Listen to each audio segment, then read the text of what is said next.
людина з кіноапаратом, знятий в 29-му році, здебільшого в Одесі, але також у Києві і Харкові, на Потьомкінських сходах. І цей фільм буде представлено в реставрованій версії, наданій Національним центром Олександра Довженка. Сам проєкт перебування Майкла Неймана тут організований спільно Одеським міжнародним кінофестивалем і Британською радою в Україні. І я хочу сказати буквально кілька слів про фільм «Людина з кіноапаратом». Це другий фільм із доробку Звігі Вєртова, який він створив в Україні. Перший фільм був 11-й. І його третя робота в Україні називається «Ентузіазм. Симфонія Донбасу». Це перший звуковий український фільм. Всі три фільми зберіглись, на щастя, і другий «Людина з кіноапаратом» вважається найбільш репрезентативним для його творчості, взагалі маніфестом вєртовської естетики в кіно. Сьогодні ми з Майклом мали нагоду подивитися місця зйомок фільму, деякі з них зберіглися, не всі ми встигли подивитися, але найбільш такі незвичні ми все-таки відвідали. І я хотів би розпочати цей майстер-клас, який буде, скоріше за все, проводитись в формі такої лекції, а потім Q&A, з запитань до Майкла, про якого ми знаємо, що він писав музику, в тому числі до фільмів Пітера Грінуея, але мало знаємо про його режисерські роботи, щоб він розказав, можливо, показав нам деякі з них.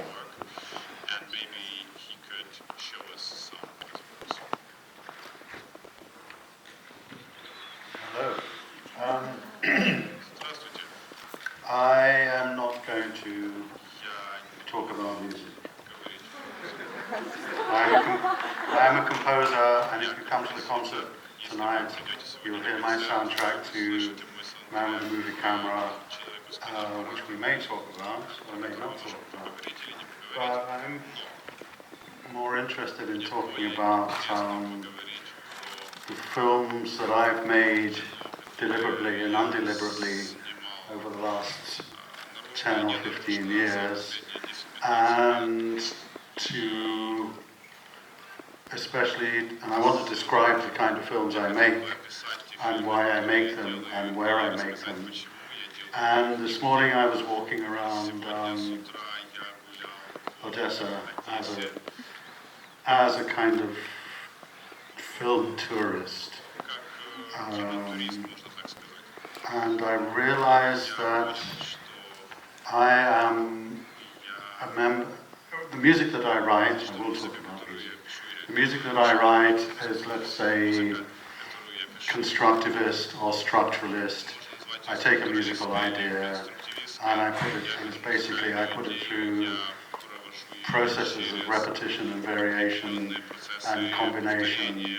I slow things down, I change the texture.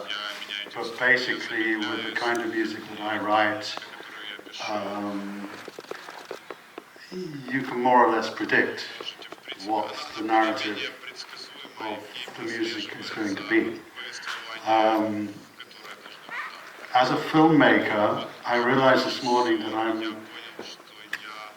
a member of a school of filmmaking that I've just given a name to, which is the accidentalist school of filmmaking. And I would like to show you part of a film that I made in Mexico City when I accidentally discovered an activity that was taking place that hadn't been organized by me, that hadn't been scripted by me, that I knew nothing about until I walked out of my house 5 blocks down the street and I discovered not a film being made in process, but a series of activities that I chose to make into a film and therefore what I discovered near my house in Mexico City was a film waiting to be made. And the film consists of a single shot of the last 28 minutes, which is the length of the memory card that I was using on my camera. But I'll show you a shorter version just so you get an idea of the kind of the preparation for the films that I shot this morning in Odessa. So this is it. And it's either called The Art of Fugue or The Girls in the Square. I can't remember. What do I do?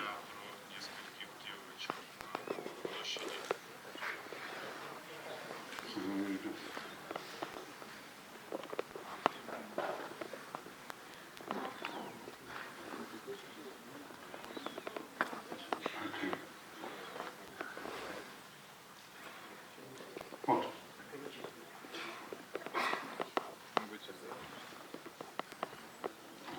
Sorry about that. If I have a piano in front of me, then I'm much more instant and much more efficient.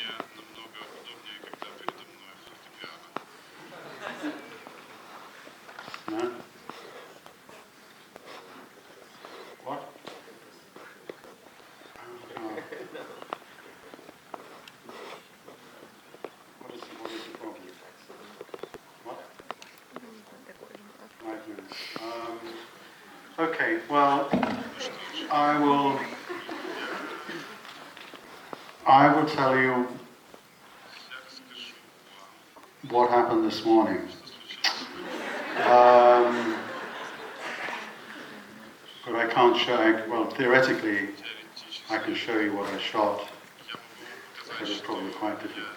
Okay, so one of my proudest achievements as a composer is not only to have worked with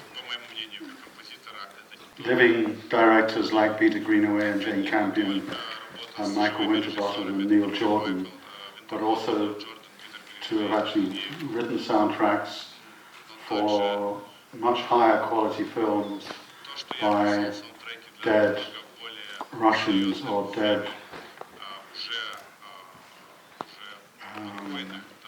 Ukrainians. So I'm the only person to have worked with both Zika Vertov and Eisenstein. And these two men were the giants of Soviet cinema, as you know, in the 20s. And they were deadly rivals, and they kind of each disapproved of each other's work for a lot of reasons, which I'm sure our professor here will explain. And they had different theories of montage, and they had different attitudes towards theatrical films, that is, dramatic films, like Battleship Potemkin, and documentary films like The 11th Year or Man with a Movie Camera. So I've written music for 3 Zika Vertov films, Man with a Movie Camera, Sixth Part of the World, and The 11th Year, which are a very essential part of Ukrainian film history.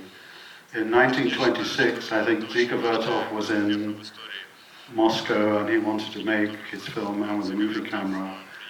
And because of some official disapproval, he was told that he would not get the budget to make Man with a Movie Camera until he made 2 films in Ukraine. So the 2 films he made in Ukraine, 11th Year, Sixth Part of the World, possibly would not have existed if he had got the funding for Man with a Movie Camera in 1926.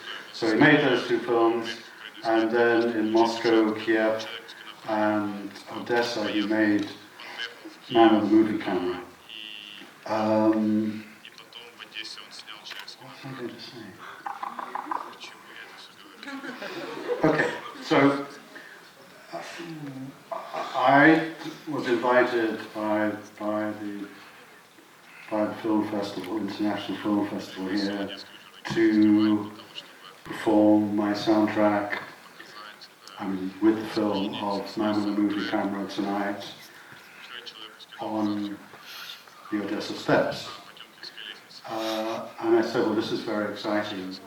But since I've also composed a soundtrack in the last 2 or 3 years for Battleship Potemkin, it would seem much more logical on the Odessa steps to show Battleship Potemkin, but I was told that that has already been seen here. And the interesting thing about Battleship Potemkin in the West, I don't know if it's the same here, is that in fact, I would say the Odessa steps, the Odessa steps sequence, I think is one of the most remarkable film sequences in the history of cinema.